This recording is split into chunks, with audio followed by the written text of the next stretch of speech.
Hi friends, இன்னைக்கு நம்ம பார்க்க போற படம் ஸ்டோரி. இது 2021ல வெளியான ஹாரர் மூவி தான். மூவியை பார்க்கறதுக்கு முன்னாடி என்னோட சேனல் கேண்டி வாய்ஸ் தமிழ மறக்காம சப்ஸ்கிரைப் பண்ணிருங்க. வாங்க இப்போ மூவிக்குள்ள போலாம். மூவியோட ஸ்டார்டிங் சீன்லயே ஒரு பொண்ணு கரும்பு காட்டுக்குள்ள அலறி அடிச்சு ஓடிக்கிட்டு இருக்கா. அப்படி கீழே விழுந்தவ பக்கத்துலயே சின்ன ஒரு குட்டி பையன் அவ கையில கத்திய கொடுக்கவும் அவ வாங்கிடுறா. ஆனா என்ன விட்டுரு அப்படின்னு எவ்வளவு கதறா. ஆனாலும் அவ பக்கத்துல ஏதோ அமானுஷ சக்தி அவளை தூண்டுதல்ல அவ வைத்து அவளை கிழிச்சிட்டு அப்படியே கத்துறா. அப்பதான் டைட்டில போட்டு படத்தையே ஆரம்பிக்கிறாங்க. அப்படியே கட் பண்ணா நம்ம ஹீரோயின் இங்க சைல்டு கேர்ல ஒர்க் பண்ணிட்டு இருக்கா. அவளுக்கு குழந்தைங்கன்னா ரொம்ப பிடிக்கும். அவ பிரெக்னென்டாவும் இருக்கா. அந்த டைம்ல அவளோட ஹஸ்பண்ட் அவளை வீட்டுக்கும் கூட்டிட்டு போறாங்க. அப்போ அவங்க வீட்லயே ரொம்ப வருஷமா வேலை பார்த்துட்டு இருக்க டிரைவர் ஒருத்தர் அந்த பிறக்க போற குழந்தைக்காக ஒரு கிஃப்ட்டுமே கொடுக்குறாரு. அதை வாங்கிட்டு அப்படியே உள்ளேயும் போறாங்க. அன்னைக்கு நைட்டு ஹீரோயின் தூங்கிட்டு இருக்கும்போது பக்கத்துல பார்த்தா ஹஸ்பண்டை காணும். கீழே எது சவுண்டும் கேட்கற மாதிரி இருக்கு. கீழே போய் பார்த்தா நிறைய ரவுடிங்க ஹஸ்பண்ட் அடிச்சிட்டு இருக்காங்க. எதுக்காக என் ஹஸ்பண்ட் அடிக்கிறீங்க அப்படின்ட்டு இவளும் ஓடி போய் பார்த்தா, இங்க பாருமா உன்னுடைய ஹஸ்பண்ட் நிறைய கடன் வாங்கியிருக்கான், வாரமா உங்களுக்கு டைம், அதுக்குள்ள நீங்க திருப்பி தரல அப்படின்னா உங்களை என்ன பண்ணுவாங்களே எங்களுக்கே தெரியாது அப்படின்னு சொல்லிட்டு மிரட்டிட்டும் போறாங்க. என்னடா பண்றதுன்னு யோசிச்சுட்டு இருக்கும் போதே அப்ப டிரைவர் எங்களுடைய கிராமம் ஒன்று இருக்கு, அங்க வாங்க, அங்க கொஞ்ச நாளைக்கு ஸ்டே பண்ணிக்கோங்க அப்படின்னு ஒரு ஐடியா சொல்லவும் சரின்ட்டு இவங்களும் அந்த கிராமத்துக்கும் கிளம்பி போறாங்க. அந்த ஃபர்ஸ்ட் சீன்ல ஒரு கரும்பு காடு வந்துச்சுல, அந்த இடம் மாதிரி தான் இதுவும் இருக்கு. சரி டிரைவர் நான் வண்டியை விட்டுட்டு வரேன், நீங்க உள்ள போங்க அப்படின்னு சொல்லிடுறாரு. சரி ஹஸ்பண்டும் ஹீரோயினும் சேர்ந்து அப்படி உள்ள போறாங்க. ஆனா சுத்தி சுத்தி கரும்பு காடு தான் வந்துட்டே இருக்கு. ரொம்ப தூரம் கழிச்சுதான் அவங்களோட வீடும் இருக்கு. அந்த வீட்டுக்கு இவங்களும் வந்துடுறாங்க. அங்க டிரைவரோட வைஃப் இருக்காங்க. அவங்க தான் இவங்களை வெல்கம் பண்ணி உங்களுக்கு சாப்பாடு எல்லாம் கொடுத்து நல்லாவே கவனிச்சுக்கிறாங்க. அப்ப அவங்க சொல்றாங்க, நீங்க 2 பேரும் இங்க ஸ்டே பண்ணிக்கோங்க, நாங்க பக்கத்துல இருக்கிற கிராமத்துல ஸ்டே பண்ணிக்கிறோம் அப்படின்னு சொல்லிட்டு அவங்க போயிடுறாங்க. இவங்க 2 பேரும் தான் இருக்காங்களா. மறுநாள் காலையில இருந்துச்சதும் ஹஸ்பண்ட் என்ன சொல்றாருன்னா, இங்கே இருந்தா வேலைக்கு ஆகாது, நான் போயிட்டு இந்த கடன் அடைக்கிறதுக்காக ஏதாவது இருக்குமான்னு சிட்டிக்கு போயிட்டு வரேன், அது வரைக்கும் நீ இங்க இருக்கிறியா அப்படின்னு வைஃப் கிட்ட கேட்கவும் ஹீரோயினும் அந்த டிரைவரோட வைஃப் கூட நல்லா மிங்கிள் ஆயிடுறாங்களா. அவங்களுக்கு ரொம்ப பிடிச்சு போகவும், நான் இங்கே இருக்கிறேன், நான் பத்திரமா இருப்பேன், என்னை பத்தி கவலைப்படாம நீங்க போயிட்டு வாங்கன்னு அனுப்பி வைக்கிறாங்க. அப்ப அந்த டிரைவர் வைஃபும் ஹீரோயின் கிட்ட நல்லாவே பழகுறாங்க. அவங்களுக்கு தலைவாரி விடுறாங்க, மருதாணி வைக்கிறாங்க. அவங்க பிரெக்னெண்டா இருக்காங்களே, அதனால பார்த்து அவங்கள கவனிச்சுக்கிறாங்க. அங்க ராணின்னு இன்னொரு பொண்ணு இருக்கா. ஆனா அவ எதுவுமே பேசவும் மாட்டா. வயிற்றுல ஒரு தழும்பு இருக்கு. அத ஹீரோயின் பாக்குறா. அவ இப்படி பார்த்தத அந்த அம்மாவும் பாத்துருமா அது கிட்ட அந்த கதையை சொல்லும். எனக்கு ஒரு பையன் இருக்கான், அவன் பேர் ராஜ்பீர். அவன் ராணின்ற ஒரு பொண்ணை அவனுக்கு கல்யாணம் பண்ணி வச்சான். அது இந்த பொண்ணு தான், வெளியே இருந்தாலே பேசாம மாட்டான்ல, அந்த பொண்ணு தான் அது. அவள் கல்யாணம் பண்ணி வைக்கும் போது அவ 8 மாசம் பிரெக்னெண்டா இருந்தா. அப்போ இந்த கரும்பு காட்டுக்குள்ள போகாதன்னு அவகிட்ட எவ்வளவோ சொன்னேன். ஆனா அவ எனக்கு கேட்காம அவ அந்த கரும்பு காட்டுக்குள்ள போயிட்டா. அப்படி போகும்போது அங்க இருக்கிற அமானுஷ சக்தியால அவளோட வயிற்று அவளை கிழிச்சுக்கிட்டா. அந்த குழந்தையும் இறந்து போச்சு. அதோட இவளுக்கு குழந்தைய பிறக்க முடியாத மாதிரி ஆயிடுச்சு. அதனால ரொம்ப கவலையில இருந்த என் பையன் இப்போ சிட்டில இருக்கான் அப்படின்னு சொல்லி அழுகுறாங்க. சரிம்மா கவலைப்படாதீங்க, உங்க பையனுக்கு நல்ல ஒரு இது கிடைக்குமா, நீங்க கடவுளை வேண்டிக்கோங்க அப்படின்ட்டு நம்ம ஹீரோயினும் ஆறுதலா சொல்றான். அந்த ராணி இந்த பொண்ணை இந்த அம்மா திட்டிக்கிட்டே இருக்கு. எப்ப பாரு இளவெடுத்தவ இது அதுன்னு அந்த பொண்ணை போட்டு ஒரு திட்டிட்டே தான் இருக்கு. இது ஹீரோயினும் கவனிக்க தான் செய்யறா. அப்படி ஒரு நாள் நைட்டு நான் உங்க கூட ஸ்டே பண்றேம்மா, இந்த வேலையை மட்டும் முடிச்சுட்டு வரேன்னு சொல்லிட்டு அம்மா வெளியே போறாங்களா. அந்த டைம்ல இன்னொரு ஒரு சத்தம் கேட்கவும் ஹீரோயின் வெளியே பாக்குறா. பார்த்தா குட்டி பசங்க எல்லாம் அந்த பக்கமா ஓடுற மாதிரியே இருக்கு. ஹீரோயினுக்கு தான் குட்டி பசங்க ரொம்ப பிடிக்கும் இல்லையா, அதனால அவங்க கூட போய் இவளும் விளையாடலாம் பண்ற மாதிரி இவளும் போயிட்டு இருக்கா. நில்லுங்கப்பா அப்படின்னு சொல்லிட்டு போயிட்டே இருக்காளா. போயிட்டு இருக்கும்போது பக்கத்துல இருட்டா ஒரு இடம் இருக்கு. அந்த பக்கமா அந்த குட்டி பசங்க ஓடவும் அவளும் போறா. அந்த பக்கம் போக கூடாதுமா அப்படின்னு சொல்லி ஹீரோயினை கூப்பிடுவோம். ஹீரோயினும் வந்துடுறா. குட்டி பசங்க இங்க என்ன விளையாடிட்டு இருந்தாங்க, என்னையும் விளையாடுறதுதான் கூப்பிட்டாங்க அப்படின்னு சொல்லும்போது உங்ககிட்ட வந்தாங்களா அவங்க அப்படின்னு சொல்லும்போது என்கிட்ட வரல, என்ன தாண்டி தான் ஓடிட்டே இருந்தாங்க அப்படின்னு சொல்லும்போது சீக்கிரமா அப்படின்னு சொல்லிட்டு உள்ள கூப்பிட்டு கதவெல்லாம் மூடிட்டு பசங்க கிட்ட எல்லாம் போகாதமா, உனக்கு ஆபத்தாயிடும், அந்த பசங்க கிட்ட எல்லாம் நீ போகாத அப்படின்ட்டு இந்த அம்மா சொல்லவும், என்ன ஆகுது குட்டி பசங்க கிட்ட எங்கேயாவது ஆபத்து இருக்குமா அப்படின்னு சொல்லும்போது நான் சொல்றதை மட்டும் கேளு அப்படின்னு சொல்லி ஒரு மாதிரி சொல்லிட்டு அவங்களும் அன்னைக்கு தூங்கிடுறாங்க. நெக்ஸ்ட் டே காலையில ராணி ஹீரோயின் கிட்ட இதை சொல்றதுக்காக வரா. ஆனா பக்கத்திலேயே அந்த அம்மா வரவும் ராணி அதை பார்த்துட்டு சைலண்டா போயிடுறாளா. இதை ஹீரோயினும் கவனிச்சிடறா. இந்த அம்மா கிட்ட தான் ஏதோ இருக்க போல, ஆனா இது சொல்ல மாட்டேது அப்படின்னு யோசிச்சுட்டு இருக்கா. அப்போ மறுபடியும் அந்த குட்டி பசங்களோட சத்தம் கேட்கவும் ஹீரோனும் போய் பாக்குறா. அப்படியே பின்னாடி பார்த்தா பின்னாடி இன்னொரு வீடு இருக்கு. அந்த வீடு கருப்படைஞ்ச மாதிரி இருக்கு. அந்த வீட்டுக்கு கீழே ஒரு ரேடியோவும் இருக்கு. சரி அந்த ரேடியோ எடுத்து அப்படியே பார்த்துட்டே அந்த வீட்டுக்குள்ளேயும் போய் பாக்குறா. பார்த்தா அந்த குட்டி பசங்க எல்லாம் காணுமா. சரின்னு சொல்லி வெளியே வர பாக்குறா. அப்ப அவ பின்னாடி ஒரு பேயோட உருவம் தெரியுது. ஆனா ஹீரோயின் அது கண்டுக்கவே இல்லை. அப்படி வெளியும் வந்துடுறா. இவ ரேடியோட வந்ததை பார்த்து அந்த அம்மா என்ன பண்ணுது, ரேடியோ பிடிங்கி ஒரு தூக்கி போட்டுட்டு, இந்த பாரு உனக்குலாம் சொன்ன கேட்கவே மாட்டியா, சிட்டி மாதிரி இங்க இருக்காது, இது கிராமம், இங்கெல்லாம் எப்படி இருக்கணுமோ அப்படிதான் நடந்துக்கணும் அப்படின்னு சொல்லும்போது, என்ன எதுக்கு நீங்க இதெல்லாம் சொல்லிட்டு இருக்கீங்க, எனக்கு தெரியும், நான் பெரிய பொண்ணு தான், எப்படி நடந்துக்கணும் எனக்கு தெரியாது அப்படி ஹீரோயின் சொல்றா. பாருமா, இப்படிதான் ராணியை வந்து கேட்காம 8 மாசம் பிரெக்னெண்டா இருக்கும்போது அந்த கரும்பு காட்டுக்குள்ள போனா, நீயும் அந்த மாதிரி பண்ணாதன்னு தான் நான் உனக்கு சொல்றேன் அப்படின்னு சொல்லும் போது, இங்க பாருங்க, இந்த ராணியை வந்து திட்டிட்டு இருக்கீங்களா, அதுதான் உங்களுடைய உண்மையான உருவமே, என்கிட்ட நீங்க வந்து நடிச்சிட்டு இருக்கீங்க, எனக்கு தெரியாது அதெல்லாம் அப்படின்னு சொல்லி கத்திட்டு அவளும் வந்து போயிடுறா. அப்படியே அன்னைக்குதான் வந்து ஹீரோயினோட ஹஸ்பண்டும் சிட்டில இருந்து வந்துடுறாரா. வந்ததும் ஹஸ்பண்டை பார்த்ததும் ஹீரோயினுக்கு ரொம்ப சந்தோஷமா இருந்தது. அப்பாடி உங்க இருந்து நிம்மதியா இருக்கும்பா, எல்லாத்தையும் வந்து ஹீரோயின் சொல்றா, இந்த அம்மா இப்படி எல்லாம் பிஹேவ் பண்றாங்க, சீக்கிரமா வாங்க நம்ம இங்க இருந்து போயிடலாம் அப்படின்னு சொல்லணும். அவனும் வந்து சரின்னு சொல்லிட்டு இவங்க 2 பேருமே அங்க இருந்து கிளம்புறாங்க. கிளம்பிட்டு வாசலுக்கு வந்ததுமே அந்த டிரைவரும் அவனோட ஒய்ஃபும் சேர்ந்து இந்த ஹீரோயினையும் அவன் ஹஸ்பண்டையும் ஒரு அடி அடிச்சு போட்டுறாங்க. இவங்க 2 பேரும் மயக்கத்துல இருக்காங்க. ஹஸ்பண்ட வந்து காணோம், ஆனா ஹீரோயின் மட்டும் மயக்கத்துல இருக்கா. அப்படியே அவ கையெல்லாம் கட்டி போட்டு வச்சிருக்கு. கட்டி போட்டுட்டு, பாரு மயக்கத்துல தான் இருக்குன்னு தெரியும், ஆனா உனக்கு எல்லாமே நான் சொல்றது புரியும், நான் சொல்றது ஃபர்ஸ்ட் கேளு, உங்ககிட்ட நான் ஒரு கதையை சொல்றேன் நல்லா கேட்டுக்கோ அப்படின்னு சொல்லிட்டு அந்த அம்மா வந்து ஹீரோயின் கிட்ட ஒரு கதை சொல்லி ஆரம்பிக்குது. கொஞ்சம் வருஷத்துக்கு முன்னாடி இந்த டிரைவரோட தம்பிக்கு ஒரு கல்யாணம் பண்ணி வைக்கிறாங்க, சுனைனான்ற ஒரு பொண்ணு. ஆனா அந்த பொண்ணு ஒரு பெரிய சூனியக்காரியா இருந்திருக்கா. இந்த அம்மாக்கு ராஜ்பீர் வந்து பெரிய பையன் இருக்கான், அதை தாண்டி இன்னொரு 3 குட்டி குழந்தைங்களும் இருக்கு. மொத்தம் 4 பிள்ளைங்களா இந்த அம்மாக்கு. இந்த 3 குட்டி குழந்தைங்களையும் வந்து இந்த சுனைனான்ற பொண்ணு வந்து கூடயே வச்சுக்கிட்டே இருப்பாளாம், எப்பவுமே விளையாண்டுக்கிட்டே இருப்பாளாம். இந்த அம்மா கிட்டே வரவே விட மாட்டாளாம். அம்மாவே மறந்துட்டு அந்த 3 குட்டி பசங்களும் சித்தின்னு சித்தி கூடயே இருப்பாங்களாம். அப்படி வந்து என்னோட பசங்களை சூனியம் பண்ணிட்டா என்னன்னு கேளுப்பா அப்படின்னு சொல்லிட்டு அந்த டிரைவரோட தம்பி கிட்ட சொல்லவும், டிரைவரோட தம்பி எவ்வளவு சொன்னாலும் இவன் வந்து கேட்கவே இல்லையா. அப்படி ஒரு நாள் இவ பிரெக்னென்ட் ஆகும். அந்த பொண்ணு வந்து சுனைனான்ற பொண்ணு பிரெக்னென்ட் ஒரு நாள் ஆனலாம். சரி பிரெக்னென்ட் ஆயிட்டாலே என் பசங்களை விட்டுருவான்னு பார்த்தா அப்ப கூட விடவே இல்லையா. பிரெக்னென்ட் ஆனாலும் பசங்களை விடாம அவ கைக்குள்ளேயே வச்சுக்கிட்டே இருந்தா. அப்படி ஒரு நாள் அவ புருஷனையே அவளே வந்து கொன்னுட்டா. கொன்னது மட்டும் இல்லாம அவளுமே வந்து அந்த கிணத்துல விழுந்து இறந்தும் போயிட்டா. அவ இறந்தது பத்தாதுன்னு ஏன் 3 பசங்களையுமே கூட கூட்டிட்டு போய் சாவடிச்சிட்டா. கரும்பு காட்டுக்குள்ள போன ராணியுமே வந்து வயிற்ற கிழிக்க வச்சதும் அவதான், சுனைனான்ற பேய் தான் அப்படின்ற மாதிரி இது அம்மா ஒரு கதையை வந்து சொல்லுது. ராணிக்குதான் குழந்தை பெத்துக்க முடியாம போனனால நான் என்னோட பையனுக்கு இன்னொரு கல்யாணம் பண்ணி வச்சேன். அந்த மருமகளுமே வந்து 8 மாசம் பிரெக்னெண்டா இருக்கும்போது இந்த கரும்பு காட்டுக்குள்ள போயிட்டு அவளுமே இறந்து போயிட்டா. இன்னொரு கல்யாணமும் பண்ணி வச்சேன், 3ஆவதா அவளுமே வந்து இந்த கரும்பு காட்டுக்குள்ள போயிட்டு அதே மாதிரி இறந்து போயிட்டா. இப்போ நான் வந்து 4ஆவதா என் பையனுக்கு இன்னொரு கல்யாணமும் பண்ணி வச்சிருக்கேன். அந்த பொண்ணு வந்து சிட்டில இருக்கு, அந்த பொண்ணு 8 மாசம் பிரெக்னெண்டா இருக்கு. இப்படி என் குடும்பத்துக்கு நான் வந்த சாபம் தீரணும் அப்படின்னா 8 மாசம் கர்ப்பிணி பொண்ண இந்த வீட்டுல ஒரு 3 நாளைக்கு தங்க வைக்கணும். அப்படி 3 நாள் கடந்து அந்த பொண்ணு உயிரோட இருந்துச்சுன்னா என் குடும்பத்தோட சாபம் தீரும்னு சாமியார் சொல்லியிருக்காரு.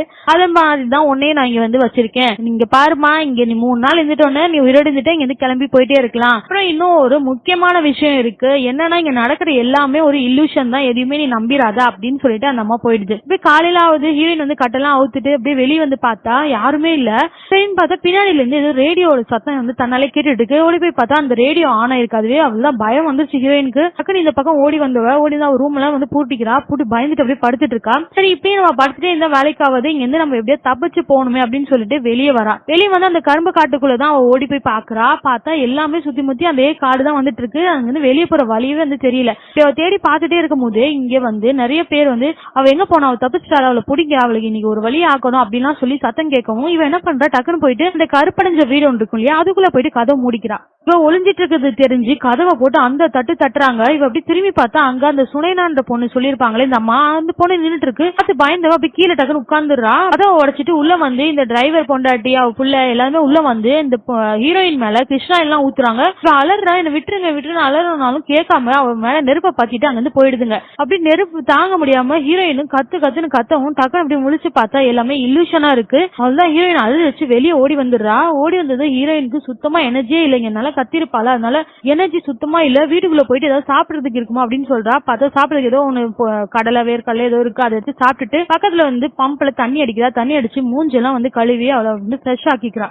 அப்பதான் வந்து அந்த அம்மா சொன்ன ஞாபகத்துக்கு வரும், இங்க இருக்கிறது எல்லாமே இல்லூஷன் தான், இதை கடந்துதான் நீ இந்த 3 நாள் ஸ்டே பண்ணும் அப்படின்னு சொல்லியிருக்கோம் இல்லையா. அது ஞாபகம் வருமோ, இதெல்லாம் இல்லூஷன் தான் அப்படின்னு சொல்லி அவளுக்குள்ளே அவ சொல்லிட்டே இருக்கா. இப்போ மறுபடியும் அந்த குட்டி பசங்க ஓடி வந்து விளையாடுற மாதிரி தெரியுது. அப்போ சித்தி கூப்பிடுறாங்க அப்படின்னு அந்த குட்டி பசங்க சொல்லிக்கிட்டே போகுது. இவளுமே வந்து என்ன ஆச்சு, யார் அது அப்படின்னு சொல்லி அப்படியே போகும்போது அங்க அவளோட சித்தி சுனைனா அங்கதான் இருக்கா. அவதான் அந்த பசங்களோட விளையாண்டுட்டே இருக்கா. எப்படியே இவளும் போய் பாக்குறா. பொறுமையா போய் பார்த்தா அந்த சுனைனா திரும்பி இவ்வளவு ஒரு முறைச்சு பாக்குறா. அவளுதான் ஹீரோயினுக்கு பயம் அள்ளு விட்டுருது. அப்ப அந்த குட்டி பசங்க எல்லாம் சித்தி குட்டி பொண்ணு எப்படி இருப்பா சித்தி நாங்க பார்த்ததே இல்லை அப்படின்னு சொல்லும் போது குட்டி பொண்ணு பிரெக்னெண்டா இருக்கலே சொன்னேன்னா அதனால இந்த குட்டி பொண்ணு பாப்பா வந்து ரொம்ப அழகா இருக்கும் நீங்க பாத்துக்கவே மாட்டீங்க பிறந்தோன்னு பாருங்க ரொம்ப அழகா இருக்கும் அப்படின்னு சொல்லிட்டு பேசிட்டே இருக்கா. அப்ப அதுல ஒரு குட்டி பையன் வந்து இந்த பொண்ணையும் வந்து அந்த அவங்க வந்து தூக்கி போட்டுருவாங்களா சித்தி அப்படின்னு கேட்கும் போது இல்ல என் குழந்தைய நான் வந்து கொடுக்க மாட்டேன் என் பொண்ணை நான் காப்பாத்துவேன் அப்படின்னு சொல்லி சுனேனாவும் சொல்றா. சரிங்க சித்தி தங்கச்சி பாப்பாவை நாங்களே பாத்துக்கிறோம் அந்த 3 குட்டி பசங்களும் பேசிட்டு இருக்காங்க. இந்த அம்மா அங்க ஓடி வந்து அந்த 3 குழந்தைங்களும் கூட்டிட்டு போயிடுது. அப்போ வந்து அந்த சுனேனாவோட புருஷன் வந்து அவளை தேடிட்டே வரான். அப்போ சுனேனா வந்து அந்த கரும்பு காட்டுக்குள்ள ஓடி போறா. அவன் பெரிய கம்பு எடுத்துட்டு அவளை அடிக்கிறதுக்காக தான் வரான். நம்ம ஹீரோயினும் என்னடா நடக்குதுன்னு சொல்லிட்டு அவளும் அந்த கரும்பு காட்டுக்குள்ளேயே போறான்.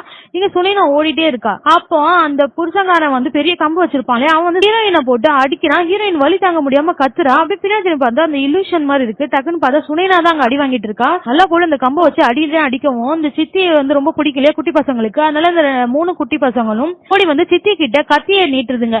இந்தாங்க சித்தி அப்படின்னு சொல்லி நீட்டவும் அவன் என்ன பண்றா அதை வாங்கிட்டு இங்க பாருங்க அடிச்சிங்கன்னா அவ்வளவுதான் அப்படின்னு சொல்லி மிரட்டிட்டு இருக்கா. அந்த டைம் வந்து மறுபடியும் அவன் கேட்காம அவளை அடிக்கதான் செஞ்சுட்டு இருக்கான். அதோட அந்த குட்டி பசங்க வந்து தடுக்க வரும்போது இவன் என்ன பண்ணிடுறான் கீழே விழுந்துடுறான். சுனேனாவோட ஹஸ்பண்ட் கீழே விழுந்ததுல தவறுதலா அந்த கத்தி வந்து அவன் மேல பட்டுருது. அதோட அவன் அங்கேயே இறந்து போயிடுறான். அதை பார்த்த இந்த 3 குட்டி பசங்களோட அம்மா இருக்காங்களா இந்த டிரைவர் பொண்டாட்டி வந்துட்டு என்னது புருஷனே கொண்டுட்டியா கொலகாரி உன இரு எல்லாருக்கிட்டையும் சொல்றேன்னு சொல்லிட்டு ஓடி போய் எல்லாருக்கிட்டையும் சொல்ல போறான். அப்போ சுனேனா வந்து இல்ல நான் பண்ணல அப்படின்னு சொல்லி கத்திட்டு இருக்கா. டக்குன்னு திரும்பி பார்த்தா இதுவும் இலூஷனா இருக்கு. ஹீரோயினுக்கு என்ன செய்யறதுனே தெரியல. டக்குன்னு பார்த்தா சுனேனா கையை நீட்டி கத்தியை வந்து இவகிட்ட காட்டுற மாதிரி இருக்கு. பயந்துடுறா. பார்த்தா இங்க பக்கத்துல ராணி உட்கார்ந்து இருக்கா. ராணி வந்து இதே மாதிரி நான் பண்ண மாட்டேன் என் குழந்தைய விட்டுன்னு சொல்லிட்டே இருக்கும் போது இந்த சுனேனா தான் கத்தியை நீட்டினால இந்த கத்தியை வாங்கி ராணி வந்து அவ வயிற்று கிழிச்சுக்கிறா. அதை பார்த்து கத்துன்னு கத்துறா. ஹீரோயின் என்ன பண்றதே தெரியல.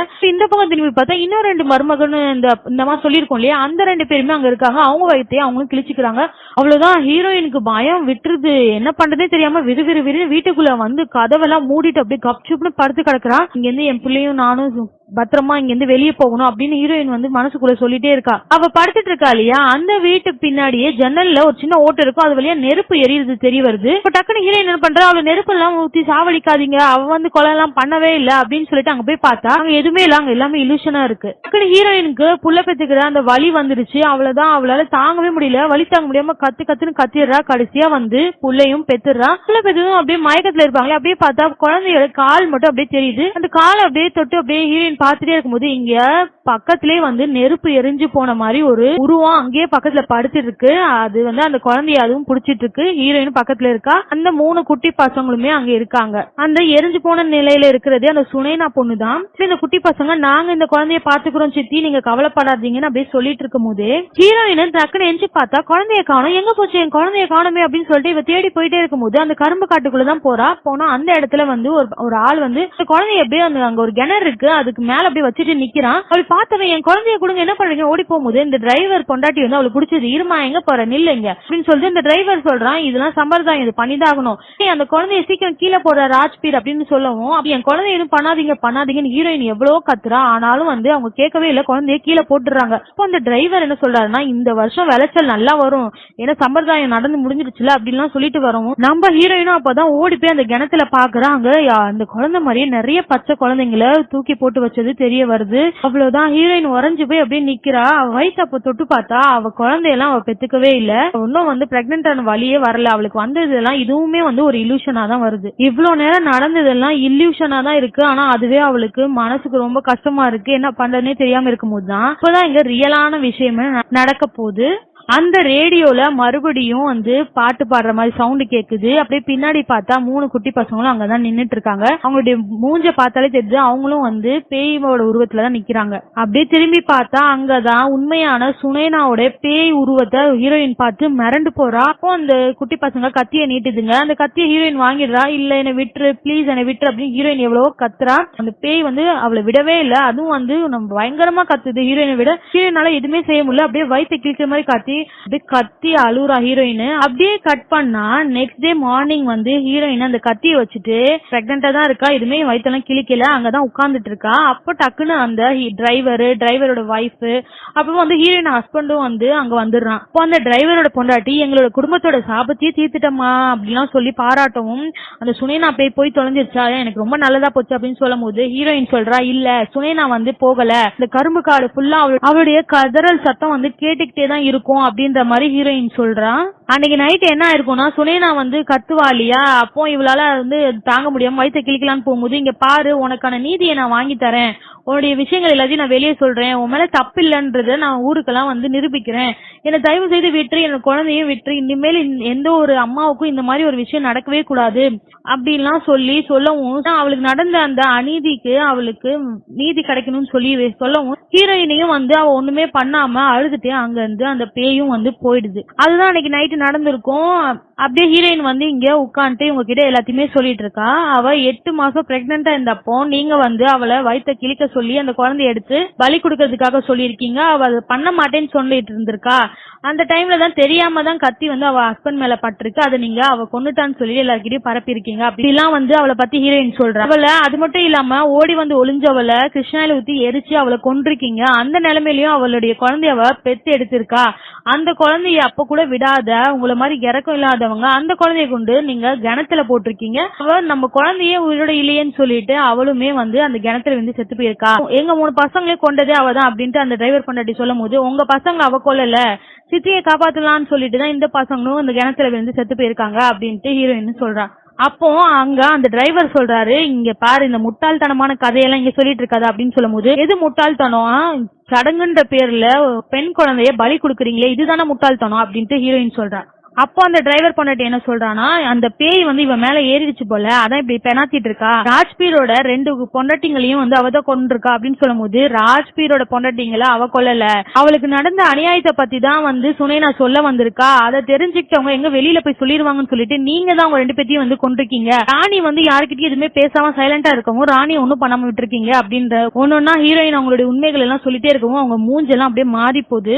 இப்போ நீங்க என்ன பண்ண போறீங்க, எல்லாம் உண்மையும் தெரிஞ்சிச்சுல, நானும் வெளியே போய் சொல்லதான் போறேன், அப்ப என்னையும் நீங்க கொன்றுவீங்க தானே என்ன ராஜ்பீர் அப்படின்னு சொல்லிட்டு பின்னாடி அவ ஹஸ்பண்ட் நின்றுருக்காங்களே அவங்க கிட்ட சொல்லவும், அப்போதான் இன்னும் ஒரு ட்விஸ்டே வெளியே வருது. இந்த இல்யூஷன் எல்லாம் அவ பாத்துட்டு இருக்கும் போதே அங்க ராஜ்பீர்னு இந்த அம்மா கூட வரது எல்லாமே ஹீரோயினோட ஹஸ்பண்ட் தான் வருவான். அப்ப அவளுக்கு பெரிய ஷாக் ஆயிடும். அப்ப நம்ம ஹஸ்பண்ட் தான் இது எல்லாத்தையுமே பண்ணிட்டு இருக்கான்றதே ஹீரோயினுக்கு அப்போ வந்து நல்லாவே தெரிஞ்சு போயிடும். அப்ப ராஜ்பீர் வந்து நல்ல மாதிரி இருந்தவன் அப்படியே மூஞ்சி மாறி வில்லத்தனத்தோட ஹீரோயின் அடிக்கான்னு போகும்போது ஹீரோயின் தான் கத்தி கையில வச்சிருப்பா, இங்க பாரு அவள் தான் ஒரு சொருவினா அவ்வளவுதான் நான் அப்படின்னு சொல்லிட்டு மிரட்டிட்டு அப்போ அப்படியே அங்க இருந்து வெளியே வருவா. வெளியே வந்துட்டு அவ கத்தியுமே வந்து கீழே போட்டுட்டு அப்படின்னு நடந்து போகும்போது பக்கத்துல அவன் என்ன பண்ணுவான், அந்த கத்தி எடுத்து இவ்வளவு குத்தலான்னு வரும்போது ராணி டக்குனு அந்த நேரம் வந்து கையில ஒரு ஆயுதத்தை எடுத்து வந்து அவனை போட்டு அடிட்டு அடிச்சிருவா.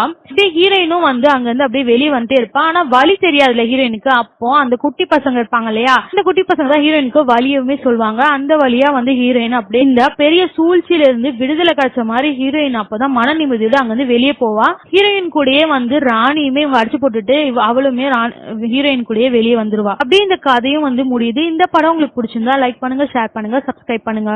தேங்க்யூ.